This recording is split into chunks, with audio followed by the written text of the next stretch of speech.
Schaffner with Alternative Nation. We're here with Shaun Morgan from Seether. Hi, how are you? Good, how are you? I'm good, thank you.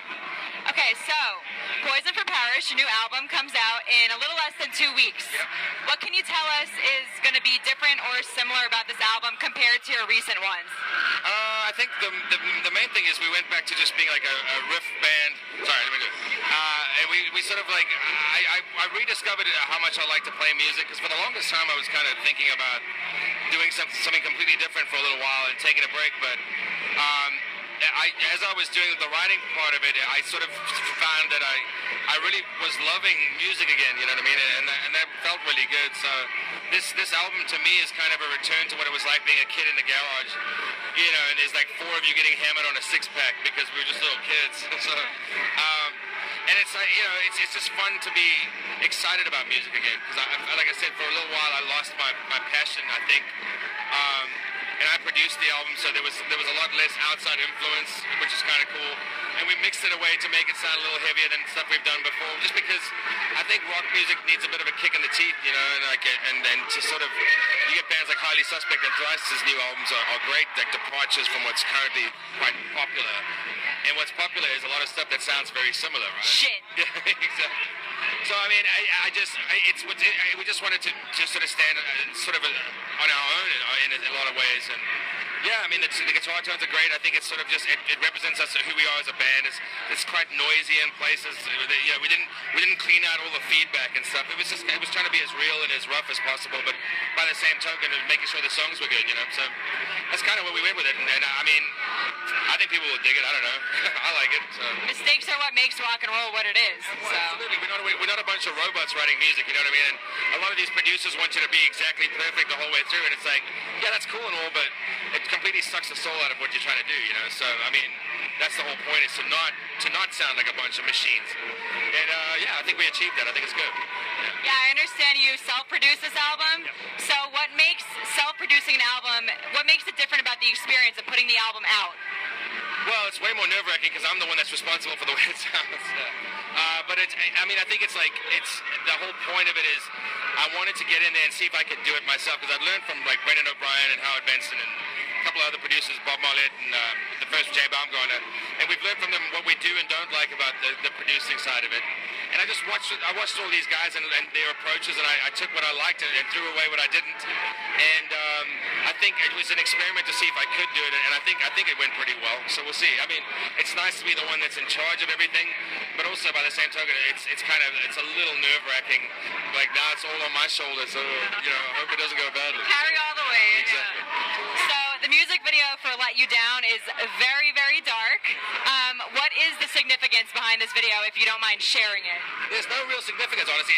What we wanted to do was we just wanted to do something that was kind of like a horror movie. You know, I love horror movies. I know that Nathan, the guy that directs our videos, he's a big horror fan. So if you give him that direction to go in, he just goes crazy, man. So I sent him a couple of reference shots from the internet that I'd found, and he just ran with it and came up with this crazy concept. I mean, will I ever get back in a coffin again? Probably not. But it was fun. It was like everyone. It's so crazy. Everyone who was dressed and looked really creepy was super nice people. So it's like it's that weird oxymoron. You stand there and you're terrified, but you're also like intrigued. They're all really sweet people. So it was a fun video. There's no real meaning behind it. I know people love to try and find some sort of meaning here and there. But at the end of the day, I just wanted to do something that was visually compelling. You know, like. Sort of push the limits a little bit, make it a little creepy, make you sort of get a little bit freaked out. That's the whole point, you know. Yeah. And that was it. It was just a fun video to make. Yeah. Very cool. This year is you guys' 5th Rise Above Fest. What is the story behind how you guys started this festival? Well, my brother committed suicide 10 years ago in August, and it took me a long time to come out of the depression of that, and I was miserable for a long time. So eventually I was like, well, we have to do something about. You have to turn a tragedy into something positive, or at least make it like some sort of awareness thing. So we started the festival, and it was the first year was kind of a small one, which we threw together in a month, and then the next 2, 3, 4, and I guess now 5. It's gone from a one-day festival to now a 2-day festival this year, which is really exciting. And we've had great headliners all along. We had Avenged Sevenfold, we had Godsmack, we've had I think we had I I saw Slash went one year, and I was very excited about that. And then this year we got headliners of Shinedown and Corns on the next night. And, so it's growing, and I mean it's just now 2 days, which is awesome.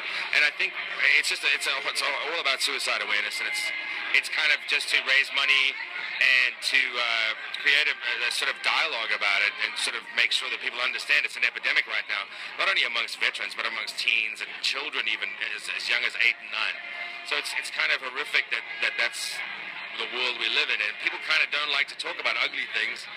Everybody wants to talk about happy stuff and sort of carry on, pretend that there's nothing going on behind the scenes, but it's a lot of people being hurt in a lot of ways by this, and I think that we need to just look at it and I mean I don't know what we can do about it, but certainly I feel like if you make it clear that there's a discussion that needs to be had, maybe people will sort of start losing the stigma for it and start talking about it more.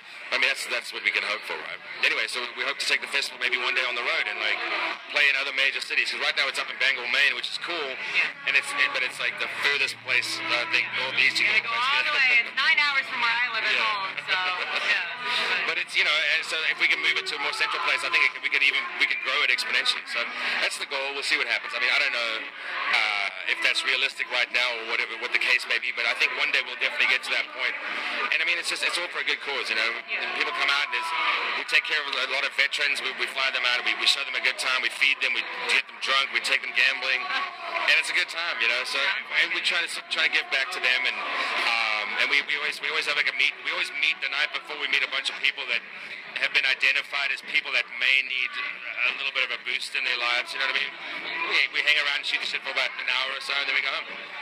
But yeah, that's the whole point of it, is just to raise awareness. Do you think that all of these rock festivals, the circuit of rock festivals that's going on across the country that you guys are a part of, do you think that that's going to help bring rock and roll back into the mainstream, or do you think it's never really going to be how it once was?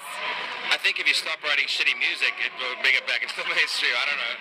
I think that the era of that short return of like the 80s metal kind of way of thinking with the. How many songs can you listen to about strip clubs and doing blow, right? We've all lived it, but it doesn't mean you have to write about it every single time. And I think as soon as music gets substance and there's an honesty in the lyrics and all that kind of stuff, will be fine. It's like rock music doesn't have to be. It's not as acerbic, and it doesn't have to be so dumbed down. You know what I mean?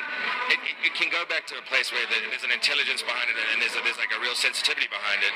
And I think with bands like Highly Suspect and Thrice, their last 2 albums that have come out are like my favorite new things that have happened. So, and that's sort of where I hope the direction of rock starts going is at least to maintain good songwriting, great lyrics, and melodies.